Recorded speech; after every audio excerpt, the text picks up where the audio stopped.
Cain and Abel. After the expulsion from Eden, Adam and Eve found themselves in a world where toil was the price of survival. The earth no longer yielded effortlessly, and every harvest came by the sweat of the brow. Even so, they clung to hope and memory, a dim recollection of innocence, lost of a garden whose gates they could no longer pass. Yet life pressed forward, and in time Eve conceived and bore her first son. She named him Cain, saying, "I have gotten a man with the help of the Lord."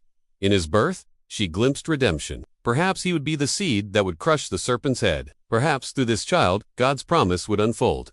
In the seasons that followed, Eve bore another son, Abel. From their first breath, the two brothers carried the weight of expectation and the unspoken inheritance of loss. Where Cain was driven, determined, and strong, Abel was contemplative, tender in spirit. Both bore the image of Adam, but each carried a different reflection of their parents' past and God's intention. Cain became a worker of the soil. He bent over the land, coaxing life from hardened ground. The fields answered to his resolve, yielding grain and fruit. Yet even as his harvest filled the storehouses, an unrest grew in Hyman, echo of exile that no labor could quiet. Abel chose another way. He tended flocks, moving among the sheep with gentle authority. He learned the rhythms of life and death in their small faces, the fragile heartbeat of creatures entrusted to his care. Years passed, and the day came when each brother brought an offering to the Lord. Cain gathered produce from his field's bundles of grain. Baskets of fruit laid them before the altar. Abel came with the firstborn of his flock, their fat portions laid upon the stones. Smoke rose into the sky, curling heavenward, as each brother looked to the heavens for acceptance. But the Lord regarded Abel's offering with favor. It was not the sacrifice alone, but the spirit in which it was given, a heart, a recognition that all life belonged first to God. Cain's offering, though abundant, was not accepted. The text does not say precisely why. Perhaps it was Cain's heart, proud and restless, that stained the gift. Perhaps it was the absence of gratitude. Perhaps it was the presumption that God must accept whatever was given simply because it cost effort. Cain felt the wound of rejection burn hotter than any desert sun. His face fell. His heart seethed. Though the Lord spoke to him gently, "Why are you angry? Why is your face downcast? If you do well, will you not be accepted? But if you do not do well, sin is crouching at the door. Its desire is for you, but you must master it." Cain's pride turned the words to ash. He could not hear them over the roar of envy. Abel had become the mirror reflecting all Cain feared. He was not beloved, accepted, favored. It was not merely that Abel's sacrifice was honored. It was that Cain's own worth seemed diminished by comparison. The dawn of violence entered the world through this fracture, brother against brother.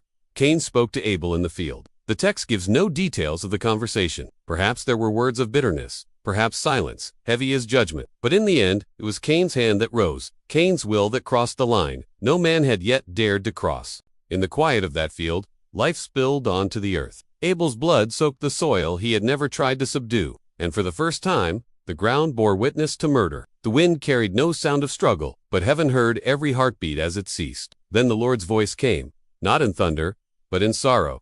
"Where is Abel, your brother?" Cain's reply was a mask of defiance.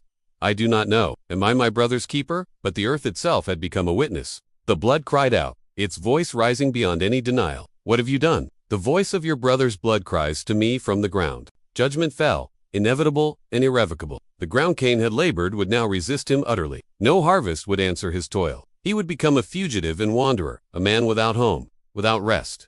Still, Cain protested, "My punishment is greater than I can bear. You have driven me away from the ground and from your face. Whoever finds me will kill me." Even in condemnation, God showed mercy. He set a mark upon Cain not as a brand of disgrace, but as a sign of protection. No vengeance would be permitted to consume him. He would live, though his life was an exile within exile. Cain left the presence of the Lord and settled in the land of Nod, east of Eden. There he built a city and named it after his son. Enoch, though he had slain his brother, he could not escape the impulse to create, to plant, to build, yet every stone he laid was a reminder of what had been lost, to fellowship broken. A garden forsaken, a brother buried in unmarked earth. Eve bore more children in the years to come. Another son was born, Seth, whom she named in the hope that God had appointed another seed to carry the promise forward. The generations unfolded, men and women bearing children, building cities, singing songs, crafting tools of bronze and iron. But in the lineage of Cain, there was also Lamech, who boasted of killing a man and claimed a vengeance 77 times stronger. Violence, once unthinkable,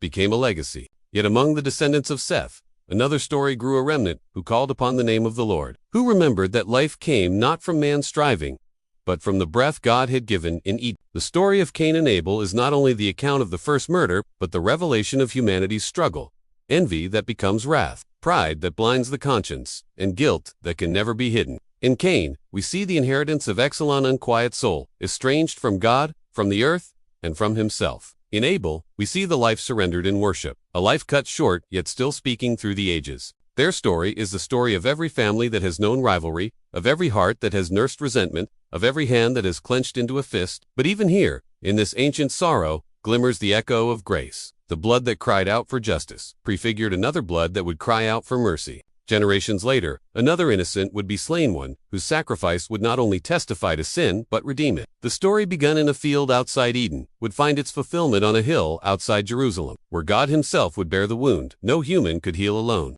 To read Cain and Abel is to glimpse the darkness of the human heart and to remember that God's mercy stretches farther than judgment, even when we stand covered in the blood of our own failure.